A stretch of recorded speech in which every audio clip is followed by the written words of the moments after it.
graça e a paz do nosso Senhor Jesus Cristo. Amém? É bom nós estarmos juntos, é bom nós estarmos aqui como igreja e tendo a certeza de que é o nosso Deus quem nos atrai até este lugar, tendo a certeza de que nessa manhã fria, quando a igreja se reúne, o Espírito Santo de Deus está no nosso meio. Amém? Ministra a nossa vida e o nosso coração. E é nessa certeza que eu queria convidar você a abrir a palavra de Deus no Evangelho segundo João, no capítulo 5. João, capítulo 5.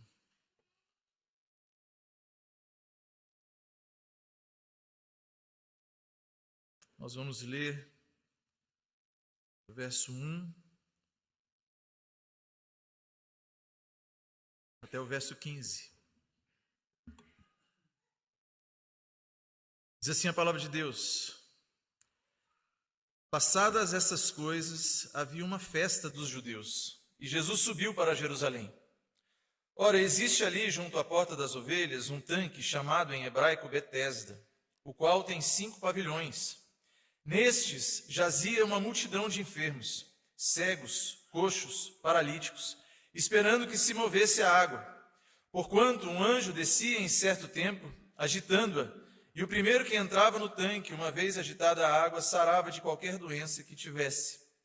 Estava ali um homem enfermo havia 38 anos. Jesus, vendo-o deitado e sabendo que estava assim há muito tempo, perguntou-lhe: Queres ser curado? Respondeu-lhe o enfermo: Senhor, não tenho ninguém que me ponha no tanque quando a água é agitada, pois enquanto eu vou, desce outro antes de mim. Então lhes disse Jesus: Levanta-te, toma o teu leito e anda. Imediatamente o homem se viu curado e, tomando o leito, pôs-se a andar.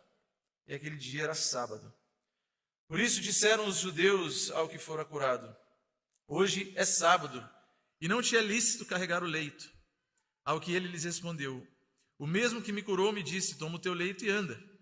Perguntaram-lhe eles: Quem é o homem que te disse: Toma o teu leito e anda? Mas o que fora curado não sabia quem era, porque Jesus se havia retirado, por haver muita gente naquele lugar. Mais tarde, Jesus o encontrou no templo e lhe disse: Olha que já estás curado, não peques mais, para que não te suceda coisa pior.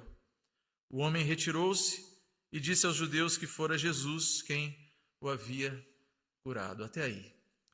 Nós, como já dissemos aqui, cremos num Deus, como já lemos na palavra, como já cantamos, um Deus que responde às nossas orações, amém? Um Deus que fala conosco. E por isso eu queria que a gente orasse mais uma vez. Eu queria que você fechasse os teus olhos. A palavra do Senhor foi lida aqui esta manhã. Está para ser pregada.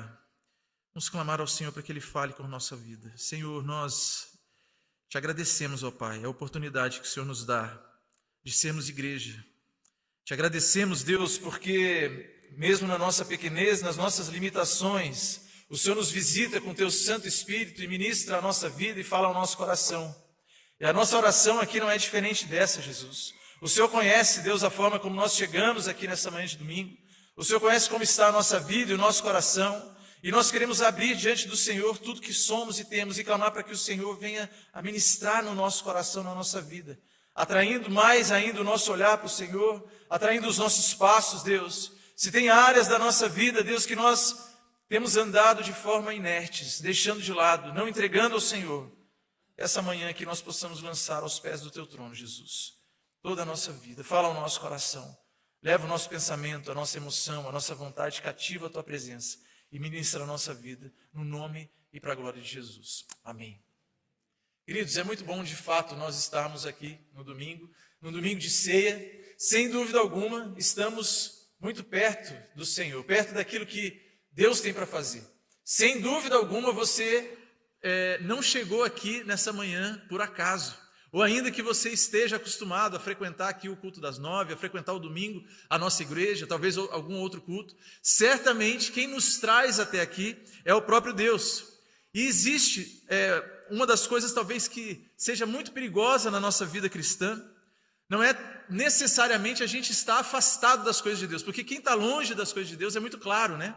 Quem está afastado da graça, quem está caminhando longe do Senhor, dos caminhos do Senhor, a gente sabe, a gente percebe, a gente ora por essas pessoas, talvez parentes próximos, vizinhos, amigos, mas existe um perigo que é nós estarmos perto da graça e ainda assim nós deixarmos que o nosso coração venha a cair numa rotina, numa caminhada cotidiana, rotineira com Deus, ao ponto de que a gente parece estar perto das coisas de Deus, a gente parece que está caminhando com Ele, parece que nós estamos caminhando próximos ao Senhor, em harmonia, em comunhão com o Santo Espírito de Deus, mas na verdade nós já não nos assombramos mais, nós já não somos mais sensíveis às maravilhas da graça que o Senhor faz no nosso meio. Nós podemos correr esse risco por algumas vezes. É possível, queridos, que nós venhamos a ouvir sermões durante anos, participarmos da vida da igreja, cantarmos hinos, como nós cantamos aqui, hinos para fortalecer a nossa fé,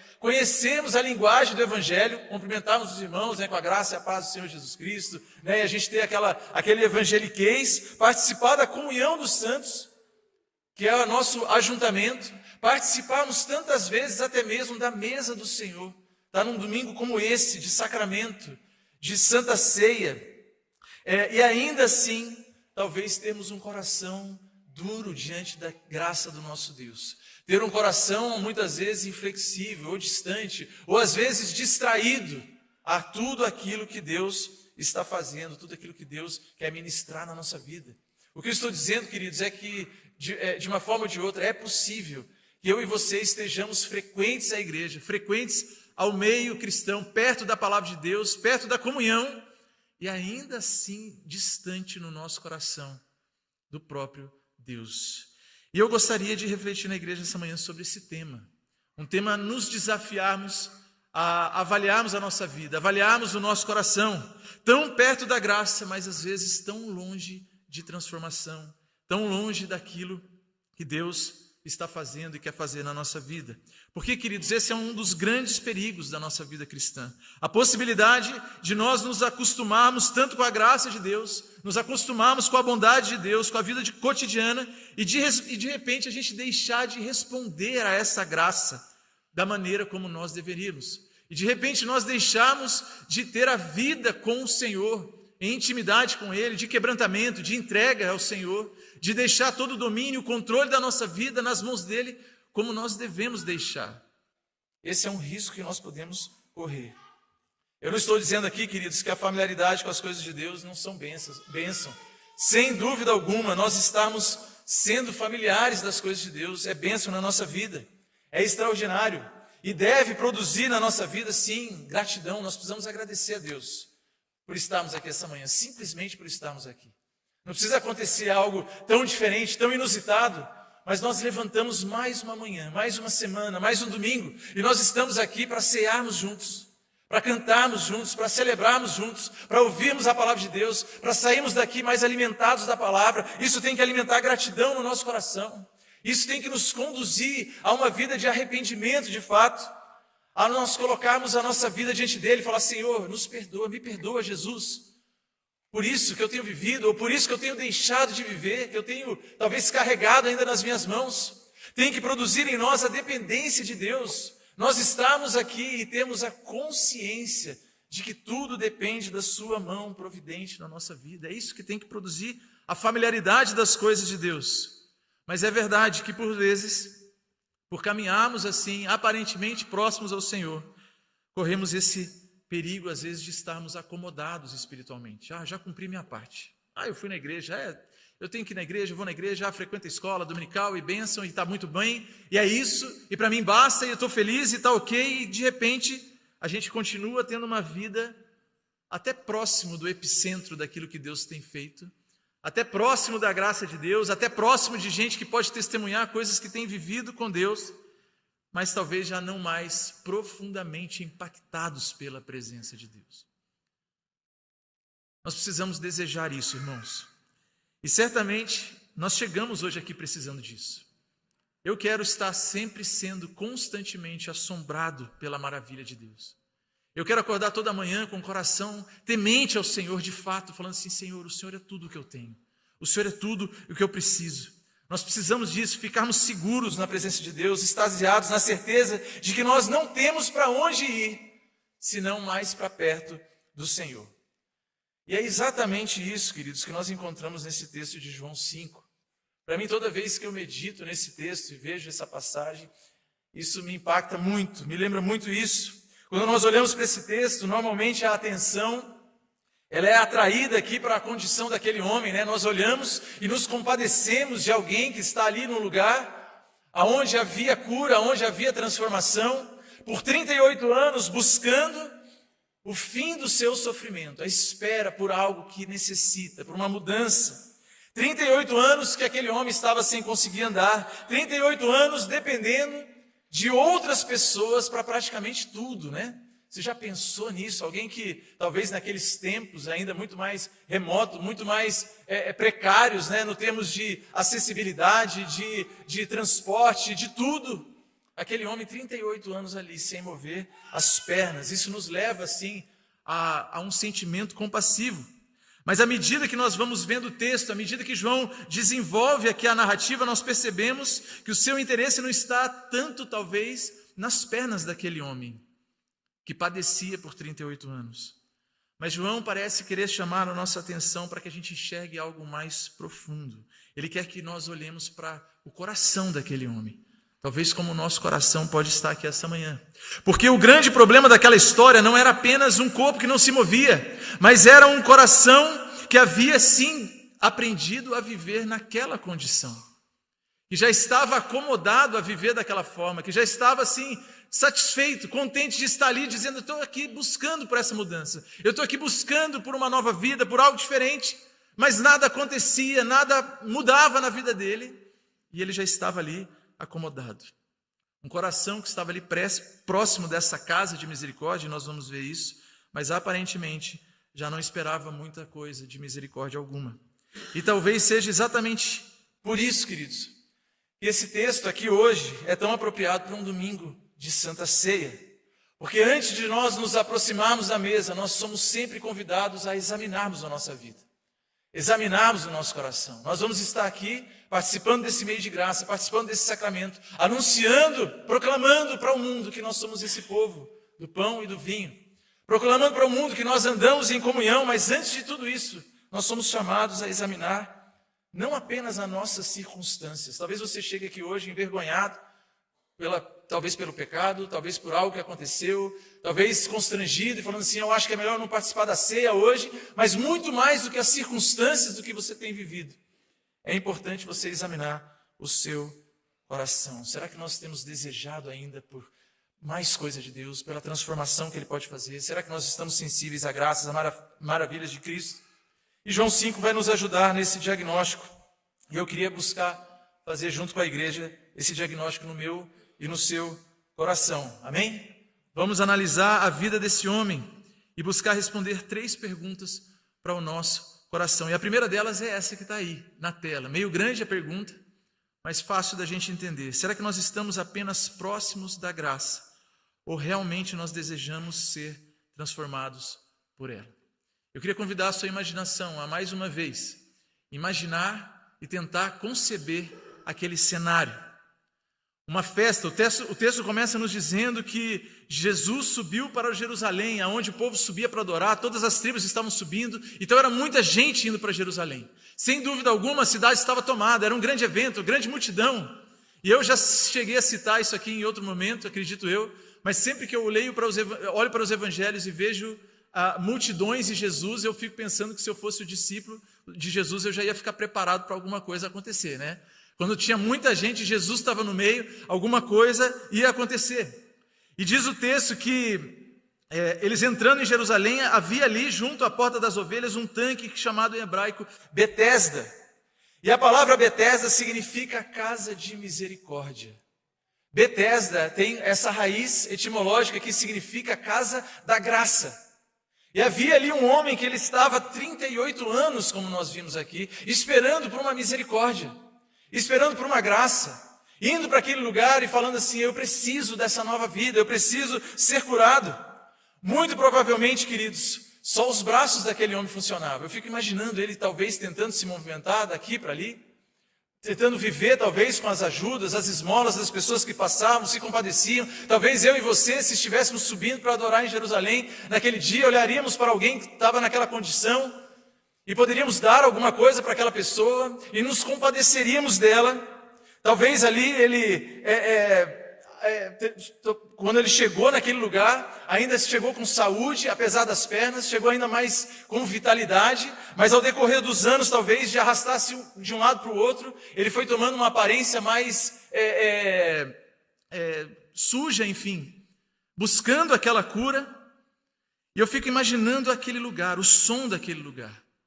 Pessoas doentes, pessoas buscando pela graça, gemidos, talvez, água parada, gente andando, gente buscando. O ponto é que, de uma forma ou de outra, para aquele homem, a rotina de repente se tornou algo normal. Algo que talvez ele se acostumou. Nós não sabemos como que aquele homem chegou até aquele tanque. Nós sabemos que a causa para ele ter ido até lá, sem dúvida, foi algo nobre. Ele buscava uma novidade. Ele buscava a cura. Eu não vou entrar no mérito aqui do anjo que mexia a água, mas o ponto é que acreditava-se ali que acontecia isso, e aquele homem estava buscando por isso, buscando por aquela mudança, mas há muito tempo ele estava ali e a sua vida não mudava. E nós precisamos ter cuidado, queridos, para não interpretarmos mal o texto com relação ao sofrimento, porque a Bíblia ela não ensina que o sofrimento é inútil. É verdade que nós passamos por sofrimento. É verdade que talvez existem causas na nossa vida que nós temos aí orado, buscado por meses, anos talvez, você clamando por alguma coisa na sua vida, clamando por uma mudança, clamando por uma resposta de oração, mas as Escrituras nos mostram repetidamente que Deus utiliza sim das aflições para moldar o seu povo. É isso que a gente vê, por exemplo, na carta de Pedro, quando ele diz que nós somos entristecidos por várias provações, para que a prova da nossa fé seja mais preciosa do que ouro, redunde em louvor, glória e honra ao nosso Deus. Então, sem dúvida alguma, as aflições elas servem para isso. Paulo também vai dizer lá em Romanos 5, 3-4, que a tribulação produz perseverança, a perseverança experiência e a experiência esperança. Mas nesse capítulo 5 de João nos lembra também uma verdade que é igualmente importante. O sofrimento, quando ele está nas mãos do Senhor, ele é ferramenta de Deus, sim, para lapidar a nossa vida, para lapidar o nosso olhar, o nosso coração. Mas o sofrimento por si só, ele não transforma ninguém. O sofrimento ele pode produzir quebrantamento, mas ele também pode eventualmente produzir uma amargura no coração. Ele pode produzir uma dependência, mas também a acomodação. E o que nós vemos aqui neste paralítico é que talvez ele já estava bem acomodado. E por isso que essa pergunta é tão importante para nós. Eu entendo que nós podemos nos perguntar isso se nós estamos apenas próximos da graça ou se realmente desejamos ser transformados por ela por conta desse cenário, né? Aquele homem, 38 anos, naquele lugar, esperando por uma cura, na casa de misericórdia, na casa da graça. Eu vim aqui aonde a graça acontece, a misericórdia acontece. Eu tenho essa causa que eu estou clamando por tanto tempo. E de repente Jesus, quando passa por aquele homem, no verso 6, ele faz uma pergunta que talvez aos nossos ouvidos poderia parecer algo até ultrajante, né? Jesus passando por essa cena, alguém que ali talvez a gente daria alguma coisa, a gente daria uma esmola, uma ajuda, alguma coisa, tentaria fazer algo por aquela pessoa. Jesus olha para ele e pergunta assim: você quer ser curado? Parece algo contrassenso, contraintuitivo, né? Como assim quer ser curado? Né? Será que não está óbvio isso? Será que não está tão claro? Né? Mas não é uma pergunta informativa. Jesus não deseja entender aqui o porquê de algo, ou se aquele homem tinha aquela vontade sim, mas ele faz essa pergunta de uma forma reveladora. Ele expõe algo que estava desconfortável. Primeiro, isso que eu acabei de falar sobre o sofrimento, que nem todo sofrimento gera um desejo de transformação, e nem toda proximidade da graça gera arrependimento. Há uma grande diferença entre estar na casa de misericórdia, entre frequentarmos a igreja, frequentarmos algum ministério, participarmos das coisas de Deus e de fato sermos alcançados por essa graça, sermos alcançados por essa misericórdia, buscarmos deixar todas as coisas talvez que são como muletas para nós, que nós nos apoiamos para que de fato o Senhor possa vir agir com poder e graça na nossa vida. Talvez, meu irmão e minha irmã, você já se acomodou talvez com um ou outro pecado aí, que você pode não julgar tão grave, tão complicado, né?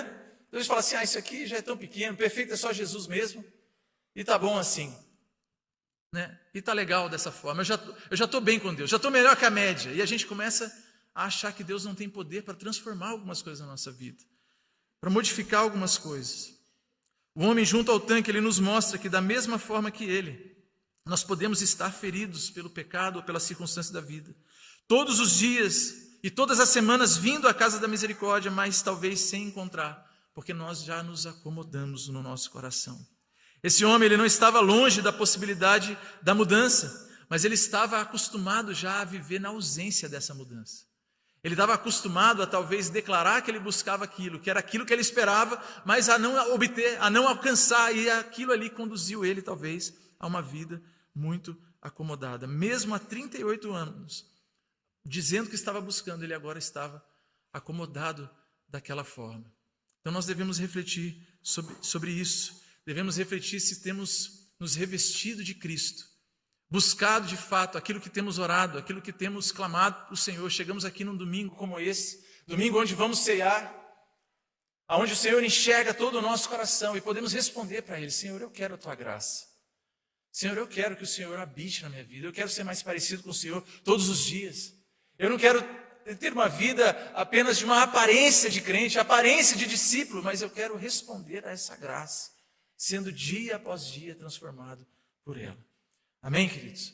A segunda pergunta que nós podemos nos fazer aqui essa manhã, ao olhar para esse texto, é se nós estamos enfrentando o nosso pecado ou apenas justificando a nossa condição. Quando nós olhamos para o verso 7, nós vemos este homem responder à pergunta de Jesus. E poderia ser uma pergunta que parece algo óbvio, algo ultrajante, mas a resposta daquele homem é algo ainda mais surpreendente. Porque talvez alguém que esteja buscando uma resposta, alguém que esteja buscando por algo por 38 anos, e alguém pergunta assim: você quer isso aí mesmo? A resposta mais óbvia seria assim: sim, Senhor, é o que eu mais quero. Eu estou cego nessa causa, não tem nada que eu busque mais do que isso, não tem nada que eu queira mais do que isso, não tem nada que eu esteja perseguindo mais do que isso. Mas a resposta dele é assim: Senhor, não tenho ninguém que me ponha no tanque quando a água é agitada, pois enquanto eu vou, desce outro antes de mim. Eu creio, queridos, que aquele homem ficou tão atordoado com a pergunta que Jesus fez, que ele nem conseguiu responder o sim. Ele já estava tão acostumado a viver daquela forma, que ele, na hora que ele foi pego, sabe, no contrapé com aquela pergunta. Você quer mesmo ser curado? Ele, mas sabe o que é, Senhor? É que toda vez que eu vou, alguém entra na minha frente. Não tem ninguém que me ajuda, eu não consigo, ninguém me leva, ninguém faz por mim, ninguém me dá esse suporte que eu preciso. E a resposta dele acaba sendo reveladora e trágica. Ele não responde à pergunta, ele apresenta, na verdade, um sistema para se desculpar do porquê aquilo ainda não aconteceu. E isso, queridos, não é apenas circunstancial. Isso revela a natureza do ser humano, a nossa natureza de fato. Isso é teológico. Desde o Gênesis 3, nós vemos o homem caído tentando transferir responsabilidades. Desde a queda do homem, nós vemos o homem olhando para Deus e tentando falar assim: Senhor, sabe o que é? As coisas não aconteceram na minha vida, eu não me arrependi ainda, o pecado ainda está na minha vida, eu ainda tenho vivido isso, aquilo, outro, ou isso aqui que eu estou buscando, eu ainda não alcancei, ou isso que eu sei que eu deveria viver com o Senhor, eu ainda não estou vivendo, mas é por razão A, por razão B, é por causa de fulano, ciclano, beltrano, é a minha casa, o Senhor tem que entender o que está acontecendo aqui. E começamos a nos justificar. Adão no Éden falou, né? Foi a mulher, Eva falou, foi a serpente, o homem no tanque falou assim: olha, eu não tenho ninguém. Isso nos mostra, queridos, que o pecado não apenas nos paralisa, mas ele começa a reconfigurar a nossa narrativa, para que a gente sempre seja vítima das nossas próprias falhas. A gente começa a racionalizar o pecado. A gente começa a racionalizar o fato da gente ser meio frio com Deus. A gente começa a racionalizar que a gente ama Deus, que a gente fala que toda a nossa vida pertence a Ele, mas a gente gasta um tanto de energia buscando outras coisas. A gente começa a racionalizar que a gente ama o Senhor, que a gente quer ser parecido com Cristo, mas quando as circunstâncias da vida, quando os ventos, as ondas vêm e esbarram em nós e tentam nos derrubar, a gente transborda um tanto de coisa que não parece com Jesus, mas a gente justifica: ah, Senhor, é porque essa onda que veio foi forte demais.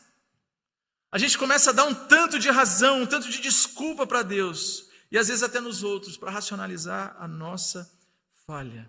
E essas desculpas nos prejudicam porque elas nos dão muletas para nos mantermos na mesma condição em que a gente está. Enquanto a gente vive dando explicações, às vezes para nós mesmos, a gente começa a dar explicação primeiro é para nós, né? Você já percebeu isso? Quando você começa a falhar, quando você erra, quando você não está, né, você percebe que a sua vida poderia estar num eixo melhor com Deus, a primeira pessoa que você tenta convencer é você mesmo, né? Mas veja bem, né? Fala com você mesmo primeiro aí. Mas enquanto a gente vive dando explicações da nossa condição, a gente evita confrontar essa condição. A gente evita se deixar ser confrontado.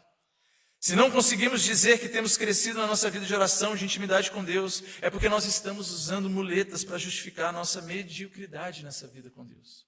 A nossa mediocridade no tempo de ler a Bíblia, a nossa mediocridade no tempo de orar. Em última instância, nós estamos arranjando desculpa para justificar a nossa evidência de falta de amor ao nosso Deus. Que a gente professa, porque a gente canta, mas a vida não transforma, um tanto de coisa não acontece, e a gente fala, Senhor, é por causa disso e daquilo outro. E é natural, queridos, eu não posso deixar de lado o pensamento de que é claro que existem situações na nossa vida que nós vamos passar e que vão nos abalar espiritualmente. E quantas vezes nós somos tentados a nos apoiarmos para estacionar na fé e pararmos a caminhada, mas o convite não é esse. O convite é para que a gente confie em Deus. O convite é para que, independente das dificuldades, das circunstâncias, da luta, independente do que o outro fez com você, às vezes é alguma ferida que veio de fora, do outro para com você, independente de todas as coisas, o seu coração esteja de tal forma depositado nas boas mãos do nosso Senhor, que você não se acomoda com uma condição distante dele, que você não se acomoda com uma condição que não se pareça com ele. A gente não precisa, não deve arranjar desculpa. Quando a gente olha para a Bíblia, a gente vê Moisés, que disse que era pesado de língua, nunca foi eloquente, tentou, se desviar ali para o irmão. Elias, depois de ter desafiado o rei Acabe e com os profetas de Baal, chegou a pedir para que levasse sua vida. Paulo, que era instruído por Gamaliel, compartilha de um espinho na carne, mas tudo isso, todas as limitações que a gente tem e que a gente vive, elas só servem para nos lembrar que nós temos um tesouro em vasos de barro, para que a excelência do poder seja sempre de Deus e não nossa. Nós estamos enfrentando os nossos pecados e as nossas dificuldades, ou temos apenas justificado a nossa condição? E uma terceira e última pergunta, queridos, para que a gente caminhe para o final, é se nós estamos respondendo à graça com fé ou com indiferença. No final do texto, na verdade, essa cura de Jesus é uma das curas que eu fico pensando assim, que ela não tem um final feliz completamente, de certa forma. Sempre que eu olho para essa passagem, eu não consigo encontrar assim uma coisa tão feliz assim, vamos dizer. Você vai entender o que eu quero dizer. Porque aquele homem está lá há 38 anos, como diz o texto. Jesus vai passando, pergunta para ele se ele quer ser curado. A resposta dele é assim, Senhor, eu não tenho ninguém que me põe no tanque. Quando eu penso em ir, as coisas já aconteceram e eu estou bem aqui, já estou vivendo. Por isso que nunca aconteceu para mim. E aí Jesus vai e dá uma ordem para ele. No verso 8 ele diz assim, levanta, toma o teu leito e anda. E aí no verso 9 a gente vê assim, que imediatamente o homem se viu curado e tomando o leito pôs-se a andar, e aquele dia era sábado. E lá no versículo 14 e o 15, os últimos versículos que nós lemos, diz assim, mais tarde, Jesus o encontrou no templo e lhe disse, olha que já estás curado, não peques mais, para que não te suceda coisa pior. E o homem se retirou e disse aos judeus que foi Jesus quem o havia curado. O final dessa história ele é de uma certa forma surpreendente. Porque nós vemos um homem que estava 38 anos buscando por uma coisa. Quando ele é questionado sobre aquela coisa, ele diz que a culpa é dos outros, que ele ainda não conseguiu alcançar, porque não tem ninguém que ajuda ele. Jesus vai e fala assim, então levanta, toma o teu leito e anda. E eu fico pensando como que deve ser as pernas de alguém que está 38 anos sem usar as pernas. Você já viu uma cena assim, alguma pessoa que sofre dessa debilidade, talvez, que nunca movimentou as pernas, já não tem mais músculo ali, já não tem carne suficiente, não tem força. Mas eu fico imaginando que o milagre de Jesus ali ele foi completo. De alguma forma, as pernas daquele homem voltaram a ter força, voltaram a ter a sensibilidade, os nervos, as articulações, os músculos. E de repente, um homem que nunca se colocou de pé, ou que minimamente há 38 anos não se colocava de pé, ele pôde não só levantar e carregar o leito dele. Mas o que mais me chama a atenção, o que me choca, não é a doença nem o milagre, mas é a apatia com a qual ele reage a essa cura. É a insensibilidade com a qual ele reage. Ele simplesmente levanta e ele sai dali. Era natural que alguém que estivesse buscando algo em oração por quase 40 anos, quando recebesse a resposta dessa oração, fizesse um louvor, um júbilo ao Senhor, quisesse saber quem foi aquele que transformou a vida dele, quem foi aquele que deu essa chance, aquela condição. Senhor, quem é o Senhor? O que o Senhor fez por mim? Mas aquele homem, ele levanta apático, como alguém que tivesse trocado de roupa. Ele levanta, pega o seu leito, ele sai. Os judeus olham ele carregando o leito lá, falam assim, olha, você não podia estar trabalhando, você não podia estar carregando o leito no dia de hoje, porque é sábado. E ele fala assim, um homem me curou, passou aí, me curou, agora eu vou ter que trabalhar, né? Parece que ele quase estava reclamando por isso. E aí agora eu estou aqui carregando o leito, fala assim, quem foi que te curou? Ele nem sabia quem tinha sido. Ele não sabia nem o nome da pessoa, mesmo tendo sofrido durante anos. Aquele homem não mostra evidência de gratidão, de fé, ou de sensibilidade ao que Deus estava fazendo. Mas não é só isso que acontece. O homem nem se escandaliza com a cegueira e a arrogância daqueles homens que questionam ele, mas aponta para Jesus depois, né? No final do texto a gente vê que depois ele encontra Jesus, aí ele encontra depois os judeus e fala assim, foi aquele homem lá que me curou. Ele não se escandaliza com alguém que está cobrando ele, mas ele não fica feliz, jubiloso, mas ele é insensível, sem a gratidão e sem fé. E queridos, Jesus condena cidades que testemunharam grande parte dos seus milagres e mesmo assim a maior parte dos seus habitantes não creram. Ele fala de Corazim, ele fala de Betsaida. Ele diz que naquelas cidades, ele diz assim lá em Mateus 11, 20 a 24, diz assim, ai de ti Corazim, ai de ti Betsaida, porque se em Tiro e em Sidom se tivesse operado os milagres que em vós se fizeram, há muito que elas se teriam arrependido com pano de saco e cinza. E contudo vos digo, no dia do juízo haverá menos rigor para Tiro e Sidom do que para vós outros. Tu, Cafarnaum, elevar-te-ás porventura até o céu, não descerás até o inferno, porque se em Sodoma se tivesse operado os milagres que em ti se fizeram, teria ela permanecido até o dia de hoje. Ele compara Cafarnaum com Sodoma. Cafarnaum, a cidade onde ele fez tantos milagres. E tanta gente que caminhou perto de Jesus, tanta gente que esteve perto da graça de Deus, mas com indiferença, sem a fé, sem gratidão. Queridos, nós precisamos não apenas olhar para esse homem paralítico no dia de hoje, mas lembrar que talvez essa cena ali em Betesda é sobre todos nós. Porque espiritualmente nós estávamos também como incapazes, gente que precisava de ajuda, dependentes de algo externo e que nunca viria de nós mesmos. E o Senhor Jesus veio ao nosso encontro, transforma a nossa vida e o nosso coração, e nós precisamos reagir a isso, com um coração cheio de fé, cheio de graça. Isso deve nos levar a refletir essa manhã. Daqui a alguns minutos nós vamos estar assentando ao redor da mesa do Senhor, celebrando a ceia. Receberemos aqui diante de nós, de uma forma visível aos nossos olhos, os elementos da graça de Deus. Veremos o pão que aponta para o corpo de Cristo, entregue no nosso lugar, rasgado naquela cruz a nosso favor. O vinho que representa o sangue derramado na cruz também. Da mesma forma, nós não podemos reagir sem fé ou sem gratidão a Deus, mas devemos lembrar que Ele é o Senhor que nos ama. Amém? Ele é o Senhor poderoso para transformar toda e qualquer situação, circunstância. Toda e qualquer circunstância que você esteja vivendo, coisas que estão dentro do teu coração, na sua vida, que você acha que aquilo ali já está calcificado, que não tem mudança. O nosso Deus, Ele é poderoso para transformar, para mudar e para operar maravilhas pela sua graça, pelo seu poder e pelo seu amor. Amém, queridos? Eu queria convidar os presbíteros e pastores para tomarmos lugar à mesa do Senhor, enquanto nos preparamos para celebrarmos a Santa Ceia.